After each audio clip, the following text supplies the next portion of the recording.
কোপাই নদীর অবৈধ নির্মাণ কার্য বন্ধ হলো। কবিগুরু রবীন্দ্রনাথ ঠাকুরের প্রতিবেশিনী কোপাই নদীর গহ্বর দখল করে চলছিল অবৈধ নির্মাণ। বীরভূম জেলা প্রশাসনের পক্ষ থেকে অবৈধ নির্মাণ বন্ধ করে দেওয়া হলো। কোপাই নদীর অবৈধ নির্মাণ স্থলে জেলা প্রশাসনের উচ্চপদস্থ আধিকারিকরা। শান্তিনিকেতনের পাশ দিয়ে বয়ে গেছে কোপাই নদী। রবীন্দ্রনাথের লেখনীতে আমরা কোপাই নদীকে পাই প্রতিবেশিনী হিসেবে। সেই কোপাই নদী দখল করে চলছে অবৈধ নির্মাণ কাজ। এভাবে দিনের পর দিন কোপাই নদী দখল করে নির্মাণ কাজ চললে আগামী দিনে আর কোপাই নদী বলে কিছু থাকবে না। এই কোপাই নদীর জলের উপর নির্ভর করে স্থানীয় মানুষজন। নদীতে গ্রীষ্মকালে জল পান করে গৃহপালিত পশু। সেই নদীর এখন দুরবস্থা। নদীতে তোলা হচ্ছে অবৈধভাবে বালি মাটি। খবরের জেরে কোপাই নদীর অবৈধ নির্মাণস্থল পরিদর্শন বীরভূম জেলা প্রশাসনের। কাজ বন্ধের নির্দেশ ছিল বীরভূম জেলা প্রশাসনের। কাজী আমিরুল ইসলামের রিপোর্ট, এস নিউজ বাংলা। আমি এখানে এসেছি কাজ দেখতে। নদী পার দখল করবেন?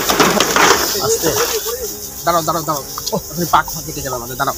আর তোমার আর আমার কিছু বলার নাই। হ্যাঁ, যা বলার তোর নিজের ভাই তোমরা লিখে নাও। সেটাই হচ্ছে ব্যাপার। মানে কি তোমাদেরকে কি বললাম? আমার কিছু বলেনি তো, মানে কাজ বন্ধ করতে বললো না, কাজ করতে তোমরা শুনেছো না? সেটা শুনেনি তো, আমার বলার কি আছে? তার বলার কিছু নেই। মানে কেন বন্ধ করলো, বারণ করলো কেন?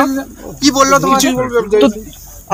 আমি জানি না কিছু। বলো তোমরা শুনেছো? তোমরা কানে কালানো যাও, শুনেছো? যার বলার কিছু না। বললো তো যে কাজ বন্ধ করলো, কেন বারণ করলো? আমি বলছি তো, আমি কিছু কেন বারণ করি? হ্যাঁ, সে মালিকটা যাও। মালিক কারা? এরা মালিক কি আছে? মালিক কি? তোমার প্রেসে কাজ করছো, খুঁজে বার করো না। তুমি কি দায়িত্বে রয়েছে? আমি এখানে শুধু এই ছেলেগুলো কাজ করছে, ওর ঠিকঠাক কাজ করছে না, এটাই দেখা। এখানে কি হতো? কি হবে এখানে? কি হতো মানে কি করার জন্য? মন্দির হবে কিন্তু কটে যাবে বলছে। না না না, কি তৈরি করা হতো? কি তো এখানে কি করে তৈরি হচ্ছে দেখতে? কি বলো বলো বলো। ওই তো দেখতে কি মন্দির? মন্দির আর সঙ্গে তার জন্য বলতে পারবো না। আর ওই যে বললো যে কটেজ করার জন্য, বাংলো করার জন্য এটা বলেছে। বাংলো কটেজ ঠিক করে হবেই না। হ্যাঁ,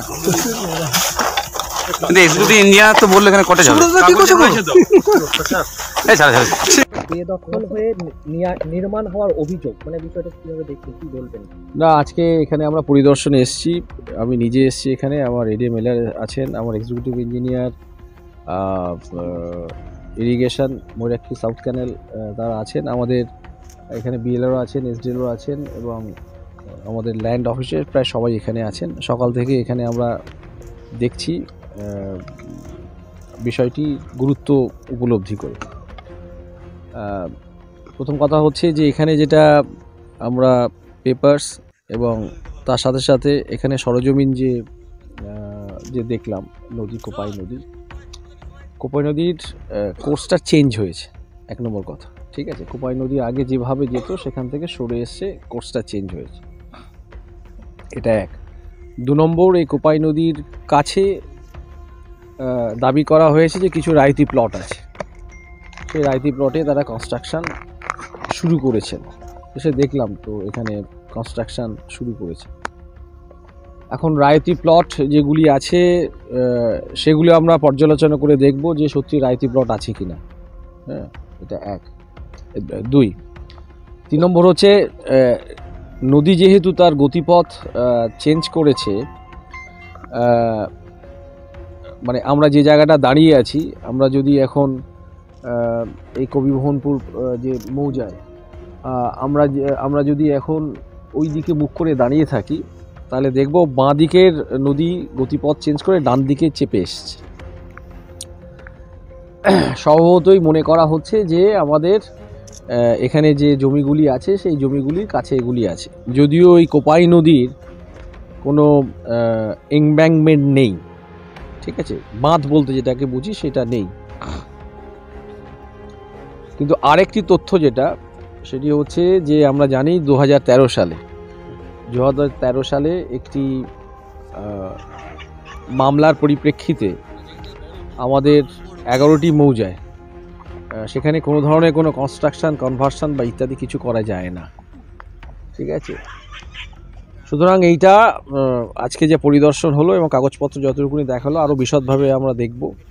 আমরা নিজেদের মধ্যে কথাও বললাম বা ইত্যাদি।